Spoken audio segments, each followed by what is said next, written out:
তুমি যাহা চাହୁଛ ମାଗ ମୁଁ ଦେବି। ଏଲିସାଏ ସୁନା ମାଗିନାହାନ୍ତି, ଏଲିସାଏ ଏରୋପ୍ଲେନ୍ ମାଗିନାହାନ୍ତି, ଏଲିସାଏ ଟ୍ରେନ୍ ମାଗିନାହାନ୍ତି, ଡାଇମଣ୍ଡ ମାଗିନାହାନ୍ତି, ଗୋଲ୍ଡ ମାଗିନାହାନ୍ତି। ସେ କହିଲେ double person of your spirit, ଆପଣଙ୍କ ଆତ୍ମାର 2 ଗୁଣ ଅଂଶ ମୋତେ ଦିଅନ୍ତୁ। ଆପଣଙ୍କ ଆତ୍ମାର 2 ଗୁଣ ଅଂଶ ମୋତେ ଦିଅନ୍ତୁ। ଆଉ ଏଲିୟ କେମିତି ଲୋକ ଥିଲେ ଜାଣିଛନ୍ତି? ସେ ଏମିତି ଲୋକ ଥିଲେ ଯେତେବେଳେ ସେ ଆକାଶ ମଣ୍ଡଳକୁ କହୁଥିଲେ ମୋର ବାକ୍ୟ ପ୍ରମାଣେ ଏ କେତେକ ବର୍ଷ ତୁ ଆଉ ବର୍ଷା ଦେବୁ ନାହିଁ, କାକର ପଡ଼ିବନି କି ବର୍ଷା ହେବନି।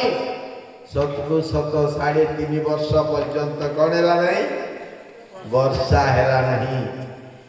ସେ ଏଲିୟ ଯେ କହିଲେ କି ମୁଁ ଯଦି ପରମେଶ୍ୱରଙ୍କର ଲୋକ ସ୍ୱର୍ଗରୁ ଅଗ୍ନି ଓହ୍ଲେଇ ଆସୁ, ଆଉ ଓହ୍ଲେଇ ଆସିଥିଲା ଆଉ ତାର ଶତ୍ରୁମାନଙ୍କୁ ଛାରଖାର କରିଦେଲେ।